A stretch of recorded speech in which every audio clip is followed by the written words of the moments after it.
মেচকা, আমাদের র মেটেরিয়ালে যদি কোনো সমস্যা না থাকে তাহলে তো ভয় পাওয়ার কিছু নেই। এমনিতে ওই কেশবলালকে আমি বাতিল করে দিয়েছি। বাতিল করে দিয়েছিলি? কিন্তু সে তো বাতিল হয়নি, সে তো এখনো আমাদের ওই র মেটেরিয়াল সাপ্লাই করছে। মানে আমি নিজে ব্যাঙ্গালোরে গেলাম, সব কিছু চেক করলাম, র মেটেরিয়ালে গন্ডগোল পেলাম, আমি ওকে তাই তো বাতিল করে দিলাম। তারপরে র মেটেরিয়াল ওই সাপ্লাই করছে। তোমরা বুঝতে পারছো এই র মেটেরিয়ালে যদি গন্ডগোল পাওয়া যায় তাহলে তার পরিণতি কি হবে? এই আমাদের পরিণতি বোঝাবার তুই কে রে? হ্যাঁ, তুই তো এখন বসু মল্লিক পরিবার তেজ বেকারির কেউ না। তুই কেন এসেছিস এখানে? দাদা ভাই, তুই প্লিজ এখান থেকে চলে যা। আমাদের কোম্পানির ব্যাপার তো আমরা বুঝে নেব, তুই যা এখন এখান থেকে। এই আমাদের কোম্পানি মানে? একটা কথা মাথায় ঢুকে নে, এই কোম্পানির যতখানি আমাদের তার থেকে অনেক বেশি তেজের। কারণ তেজ দিনের পর দিন পরিশ্রম করে আমাদের কোম্পানিকে দেশের 1 নম্বর বেকারি করেছে। সেই জন্যই মা ওকে এই কোম্পানির সর্বা করেছেন। আমি বিশ্বাস, ইনফ্যাক্ট আমি জানি এই যে কোয়ালিটি কন্ট্রোল এইসব যে ঝামেলা হচ্ছে এটা পুরোপুরি ওই কেশবলালের র মেটেরিয়ালের জন্য। আর আমার বিশ্বাস আমাদের কোম্পানিতে রেড পড়েছে তোর এই বেঈমান ছেলের জন্য দাদা। তাহলে তুই ভাব না, এই রেডের কথা আমরা কেউ জানতে পারলাম না, তেজ আর সুধা হালকা জানলো কি করে?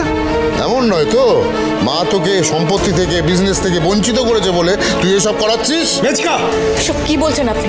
মেচকা, এতদিনে তুমি আমার ভাইকে এই চিনেছো? এমন নয় তো নিজের দোষ ঢাকার জন্য তুমি আমার দিকে আঙুল তুলছো? ওই কেশবলাল সে তো তোমার খুব ক্লোজ ছিল, তাই না? কি বলতে চাস তুই? আমি নিজে আমারই কোম্পানির ক্ষতি করার চেষ্টা করছি? তোর বউ তোর মাথায় এসব কুমন্ত্র দিচ্ছে, তাই না? হ্যাঁ মেচকা,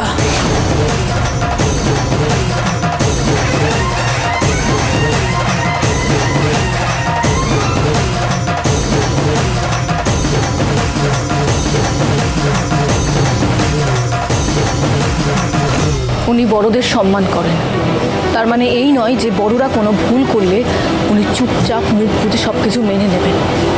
আর না, আমি আমার স্বামীর অসম্মান মেনে নেব।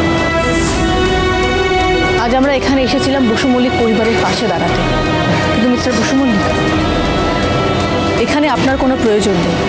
চলুন এখান থেকে। না সুধা, এসকা যাই বলুক, এই কোম্পানির ডিরেক্টর এখনো আমি, অন্তত খাতায় কলমে। এরকম একটা অবস্থায় আমি কাউকে ছেড়ে যাব না। কিসের ডিরেক্টর? হ্যাঁ, কিসের ডিরেক্টর? মা তো নিজেই চায় না তুই এখানে থাক। হ্যাঁ, তুই চলে যা এখান থেকে, চলে। ও মা, তুমি বলো না এখান থেকে ওকে দূর হয়ে যেতে বলো না। ঠাম্মি,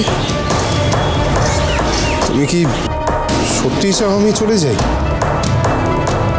হ্যাঁ, যা যা, দূর হয়ে যা। তোর এই অপয়া বউয়ের হাত ধরে তুই তোর নিজের শ্বশুর বাড়ি চলে যা, যা। আর এই ব্যবসা দেখার জন্য না, এই ইন্দ্রজিৎ বসু মল্লিক এখনো বেঁচে আছে, কারো সাহায্য লাগবে না আমার। চুপ করো, এইসব চিৎকার চেঁচামেচি আমার এখন ভাল লাগছে না।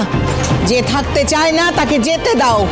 এরপরে কোনোদিনও যেন তোমাকে ওই তেজ বেকারি, ফ্যাক্টরি, গোডাউন কোনো কিছুর সামনে যেন তোমাকে আমি না দেখি। আর আজকের পর থেকে তোমার ওই মুখটাও আমি আর দেখতে চাই না। মনে রেখো, কাগজপত্র, নিয়ম কানুন, মালিকানা এসব বদলে দিতে না সে 2 মিনিট সময় লাগে। ঠাম্মি, আজ থেকে আমি আর তোমার ঠাম্মি নই, আমি শুধু কানুনবালা দেবী, যে এখনো ওই ব্যবসা বাণিজ্য পরিবার সামলাতে বেঁচে আছে। দেখে নিও, তোমাকে ছাড়াই সে সমস্তটা নিজেই সামলে নেবে। মিস্টার বসু মল্লিক, চলুন চলুন এখান থেকে। ভাই, আমাদের ওপর অভিমান করে তুই এখান থেকে চলে যাস না। তুই চলে গেলে সবটা নষ্ট হয়ে যাবে। আমাদের পরিবারের এখন তোকে খুব দরকার। ঠাম্মি মানুক বা না মানুক, তুই আর সুধা যদি এখান থেকে চলে যাস তাহলে সবটা ভেসে যাবে।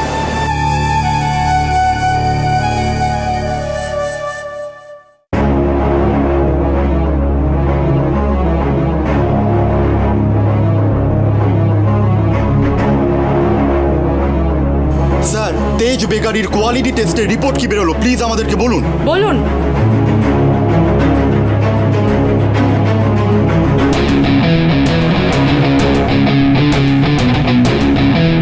আপনাদের একটাও প্রোডাক্ট কোয়ালিটি টেস্টে পাস করেনি, তাই আপনাদের সমস্ত প্রোডাকশন আজ থেকে বন্ধ থাকবে কারণ বলা দেবে।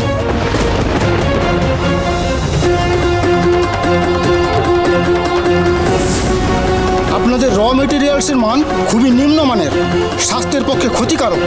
তাই তেজ বেকারির সমস্ত ফ্যাক্টরি সিল করতে বাধ্য হচ্ছি।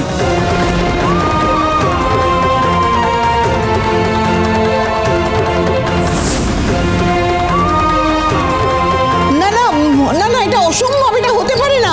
আপনাদের কোথাও একটা ভুল হচ্ছে অফিসার। আপনারা দয়া করে এত বড় সিদ্ধান্তটা নেবেন না। আপনারা বুঝতে পারছেন এতে আমাদের এই এতগুলো কর্মচারী প্রত্যেকের রুজি রুটি সব বন্ধ হয়ে যাবে। এ কথা মাথায় রেখে আপনাদের আগেই প্রোডাক্টের মান ঠিক করা উচিত ছিল। আমাদের কিন্তু কোয়ালিটি টেস্টে কোনো ভুল হয়নি, আমাদের কাছে রিপোর্ট আছে, দেখে নিতে পারেন। রেজু কাকা, ফ্যাক্টরিতে গোডাউনে যত কিছু আছে দেখার দায়িত্ব তো তোমার ছিল, তাহলে এরকম হলো কেন? তার মানে যে অভিযোগ উঠছে আমাদের বিস্কুট দিয়ে, সেটা সত্যি? মা, এগুলো সব টাকা খাওয়ার ধান্দা, তুমি চিন্তা করো না, আমি দেখে নিচ্ছি। এই বাক্সটা দিন তো, আপনি ধরুন, আসুন তো একটু। বলছি কি, এই রুলসগুলো তো টাকা দিয়ে চেঞ্জ করা যায়, ব্যাপারটা নিজেদের মধ্যে মিটিয়ে দিই। আপনি একটা কাজ করুন, আপনি হালকা আমার কানে কানে বলে দিন তো কত টাকা লাগবে। কি বলছেন এটা?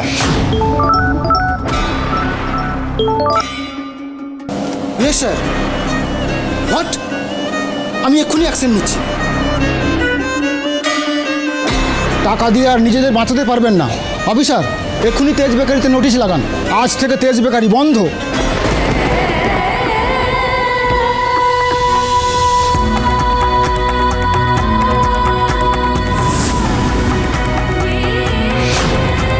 না না না না না, এটা আপনি করতে পারেন না। এরপর আরও অনেক কিছু করা হবে ম্যাডাম। আপনাদের জন্য এবার বড় ঝড় আসছে। যে বাচ্চাদের আজ বিস্কিট বিলি করেছেন তারা অসুস্থ হয়ে পড়েছে।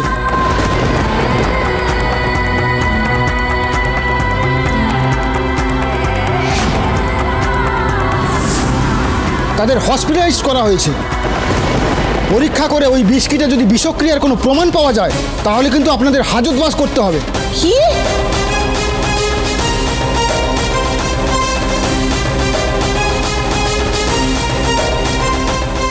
মিস্টার বসু মল্লিক, ওনারা কি বলছেন?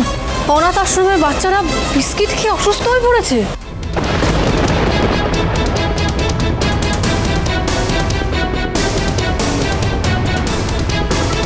এই মুহূর্তের সবচেয়ে বড় খবর, তেজ বেকারি আজ দুপুরে যে চ্যারিটি ইভেন্টের আয়োজন করেছিল, অনাথ আশ্রমের বাচ্চাদেরকে যে বিস্কুট বিতরণ করেছিল, সেই বিস্কুট খেয়ে কিন্তু অনাথ আশ্রমের 20টি বাচ্চা একেবারে গুরুতরভাবে অসুস্থ হয়ে পড়েছে। বাবা, এসব কি হচ্ছে? আমি তো কিছুই বুঝতে পারছি না। আরে ইন্দ্রজিৎ, পুলিশ এসব কি বলছে? অনেক বিস্কুটে কি কোনো ভেজাল ছিল? তাহলে বল। এসব আর কি কথা দাদা, বিস্কুটে ভেজাল থাকতে যাবে কেন? ওসব চ্যারিটি ব্যারিটি কিছু না, ভেজাল বিস্কুট খাইয়ে মানুষকে খুন করার চেষ্টা আপনাদের। কারণবেলা দেবীকে হাজতে পুরুন। কারণবেলা দেবীর শাস্তি চাই, শাস্তি চাই, শাস্তি চাই, শাস্তি চাই। কারণবেলা দেবীর শাস্তি চাই, শাস্তি চাই, শাস্তি চাই, শাস্তি চাই। বড় লোকের মন মর্জি কিছুতেই চলবে না, চলবে না, চলবে না। খেলা শুরু। দেখ ইন্দ্রজিৎ, যেটা হয়েছে সত্যি করে বল, নইলে কিন্তু আমরা আরো কোনো বড় বিপদে জড়িয়ে যাব। তুই এসবে কি জানিস? খালি তুই 4টে অ্যাকাউন্টসের খাতা দেখিস। দাঁড়া, আমি দেখছি, দাঁড়া। কারণবেলা দেবীর কালো হাত ভেঙে দাও, গুড়িয়ে দাও, ভেঙে দাও, গুড়িয়ে দাও। কারণবেলা দেবীর কালো হাত ভেঙে দাও, গুড়িয়ে দাও, ভেঙে দাও। দাঁড়ান দাঁড়ান দাঁড়ান, চুপ করুন, দাঁড়ান, আমার কথাটা শুনুন। এইসব অভিযোগ মিথ্যে, আমাদের বিরুদ্ধে ষড়যন্ত্র করা হচ্ছে। আপনারাই বলুন না, বিস্কুট খেয়ে কেউ অসুস্থ হয়? আমাদের রাইভালসরা আমাদের বিরুদ্ধে ষড়যন্ত্র করছে। স্যার, অনাথ আশ্রমের 20 জন বাচ্চা গুরুতর অসুস্থ, তাদের অলরেডি হসপিটালাইজ করা হয়েছে, তাদের ট্রিটমেন্ট শুরু হয়েছে। আর আপনি বলছেন এসব ষড়যন্ত্র? কে করলো এই ষড়যন্ত্র? আরে বাবা, আমরা তো সেটাই বুঝতে পারছি না।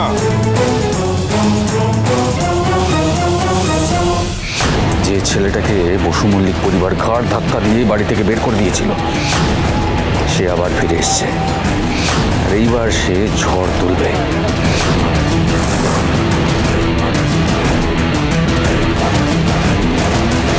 তুহিনা,